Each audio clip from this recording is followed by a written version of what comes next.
Começando mais uma aula aí, hoje falar um pouquinho aqui sobre as equações horárias do movimento aí da cinemática, dando continuidade aí. Já mostrei um pouquinho aí da importância do cálculo integral, mas a gente tem que falar um pouquinho mais sobre as equações horárias aí, que estão no capítulo 2, aí, né, finalizando o capítulo 2. Hoje eu vou falar um pouquinho então sobre essas equações. Vamos lá, só para revisar um pouquinho do que a gente já disse, aqui eu coloquei o movimento retilíneo uniforme. Quem que é o movimento retilíneo uniforme? Aquele que percorre espaços iguais em intervalos de tempo também iguais. Nesse movimento, necessariamente, a aceleração é igual a zero, ou seja, é constante e igual a zero. Não tem aceleração. E com isso a velocidade é constante, né? Da definição de velocidade, entre velocidade escalar média lá, quem que é? É a variação do espaço percorrido pelo tempo que demorou em percorrer. Isso é a posição final x menos a posição inicial x0, dividido pelo ΔT, o t final que eu chamei de t, e o t inicial que comumente a gente representa como sendo zero, é o t0 aqui, né? E daí fazendo essa continha, então eu tenho aqui a velocidade é o x menos o x0 sobre t.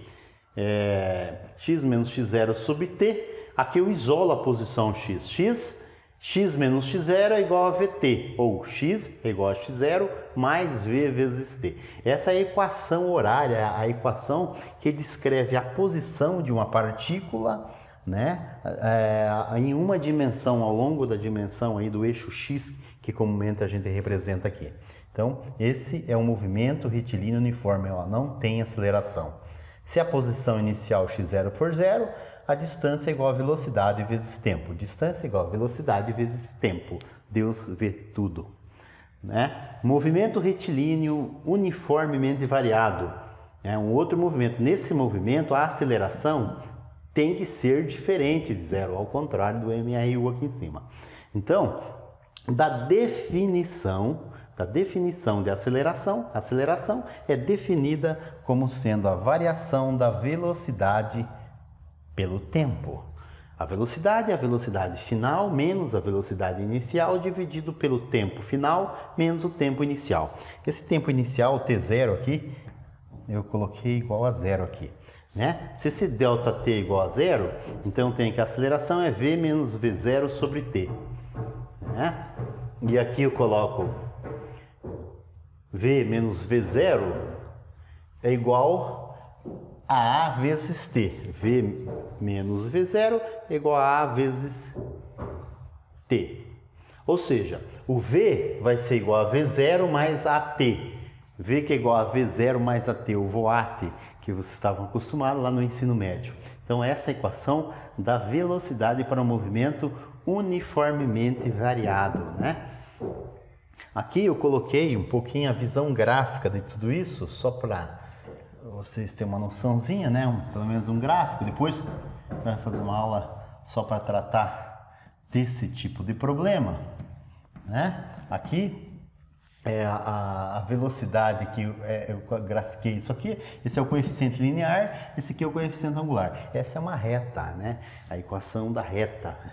Esse aqui é o coeficiente angular, é a própria aceleração. Então, se você tiver o gráfico da velocidade pelo tempo, o coeficiente angular indica a inclinação da reta.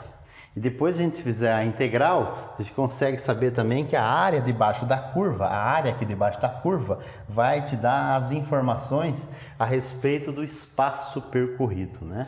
Eu não coloquei aqui, mas é importante essa informação. Então, essa é da equação da velocidade pelo tempo, sendo uma reta, você extrai pelo coeficiente angular a aceleração e pela integral, que é a área debaixo da curva, a integral da velocidade, a informação geométrica vai ser o espaço percorrido.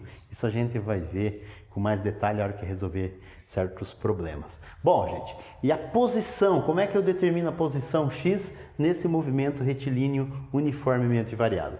A posição x, eu pego aqui, ó, a velocidade, a gente já definiu lá atrás que a velocidade instantânea é a derivada da função posição no tempo, é o dx dt. Então, se eu fizer o dx dt, o v vai ser igual a v0 mais at, ó, é a velocidade em função do tempo. Poderia ter colocado em parênteses aqui um t, v de t. Então, se eu defino isso como sendo dx dt, aqui a velocidade é a derivada da posição no tempo, eu vou ter o quê? Isso vai ser igual a v0 mais at, certo? O que acontece? Agora eu vou precisar mexer um pouquinho, isola o dx. Isolei o dx, vai ser o v0 mais at que multiplica v0 mais at vezes dt. Eu tenho o quê? Eu posso separar isso em duas integrais, né?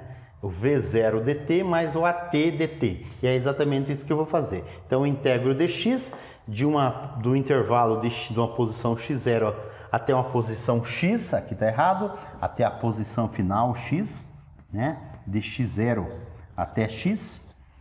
E a integral de quem? De v0 dt, de 0 a t, mais a integral de at dt, do intervalo que vai de 0, de um tempo t igual a 0, até um tempo t. Quando eu faço isso, a integral de dx vai ser x.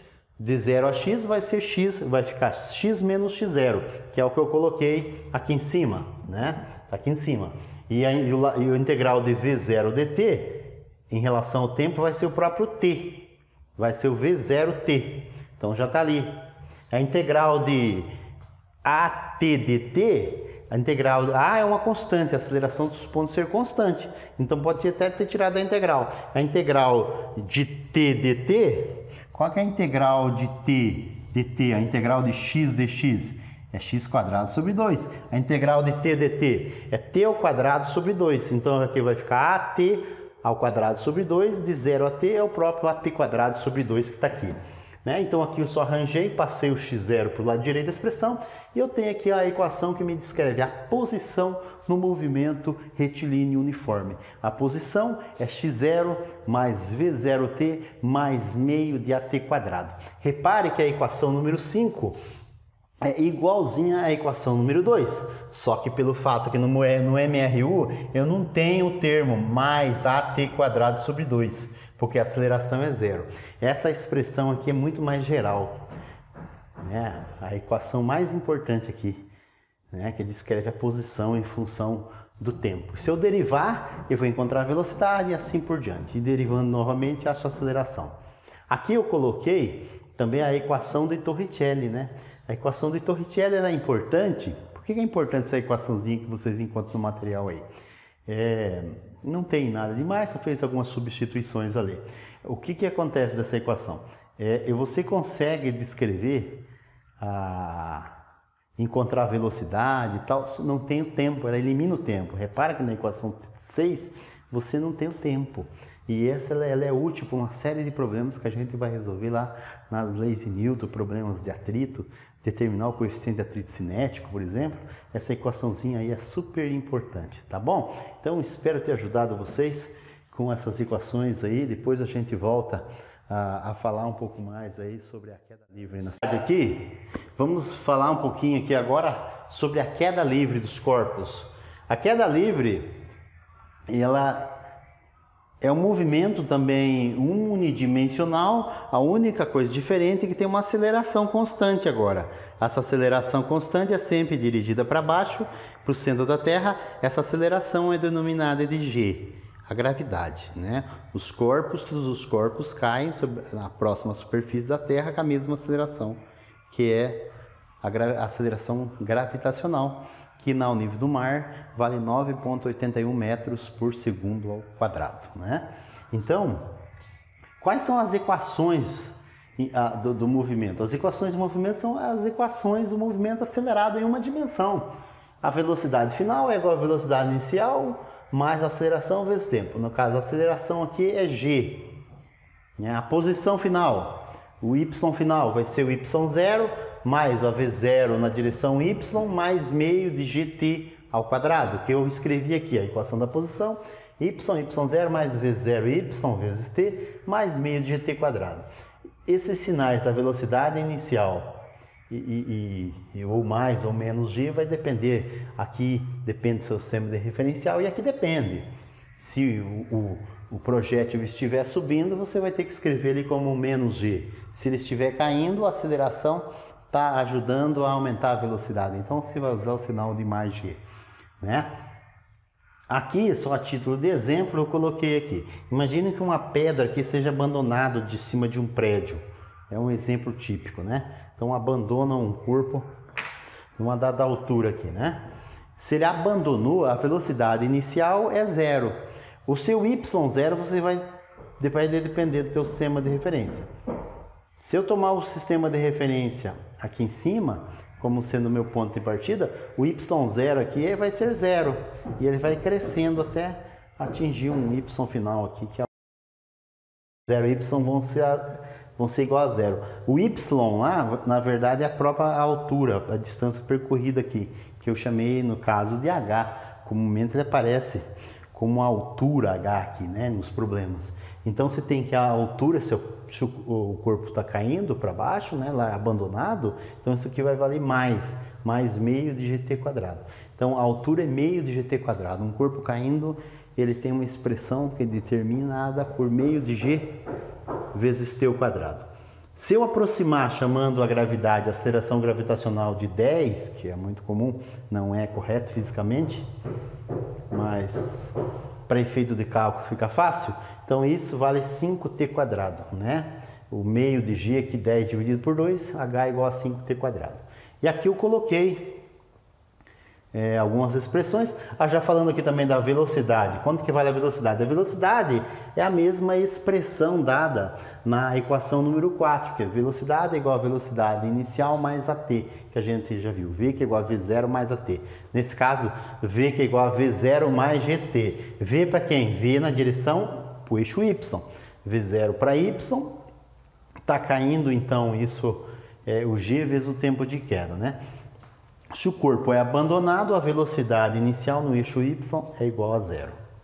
E aí você tem que a velocidade final é igual a gt. Se g é igual a 10, então a velocidade final em y é 10 vezes o tempo.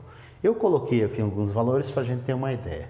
Então, coloquei uma tabelinha com tempo de 0 até 5 segundos. Se eu pegar esses tempos e substituir na expressão do distância percorrida, do espaço percorrido, e vocês vão ter o quê? Para t igual a 0, está parado.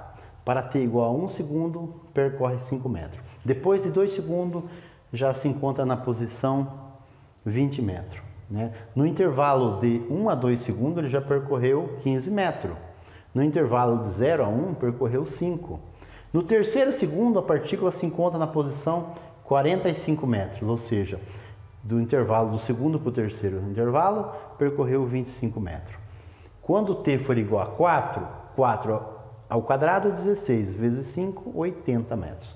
Quando for 5 ao quadrado, 25 vezes 5, 125 metros. Né? Então, olha como que no mesmo intervalo de tempo, os espaços percorridos são muito diferentes. Né? É aquele problema lá da maçã que a gente discutiu lá na capa do capítulo. Né? E merece ser visto aí nos vídeos do universo mecânico que explica tão bem isso aí. Bom, e aí a velocidade fica como? Substitui os tempos para a velocidade. Velocidade é 10 vezes t. Então, 10 vezes 0, 0. Quando for 1 segundo, vai valer 10 metros por segundo. 2 segundos, 20 metros por segundo. Quando for 3 segundos, 30 metros por segundo. 40 metros por segundo. 50 metros por segundo. De quantos metros por segundo a velocidade aumenta para cada segundo que passa? Ela aumenta, a velocidade, o ΔV aumenta para cada segundo exatamente 10 metros por segundo. E por aí a gente tem uma boa noção do conceito de aceleração. Nesse caso, essa aceleração a gente sabe que na prática não é 10, mas ela cai, ela aumenta em 9,8 metros por segundo para cada segundo que passa. Qualquer coisa que caia, seja uma laranja, um peão, uma pedra, ou a maior parte das coisas que tem uma determinada massa na superfície da Terra. Claro que isso é uma aproximação, porque não estou considerando a resistência do ar, né? E o formato do corpo. Né? E aí o tempo de queda se altera um pouco. Mas esse foi um belo problema tratado por Galileu Galilei lá nos primórdios da ciência. E Galileu, chamado o pai da ciência, e escreveu maravilhosas obras sobre esse tema, tá bom? Uma boa leitura para vocês.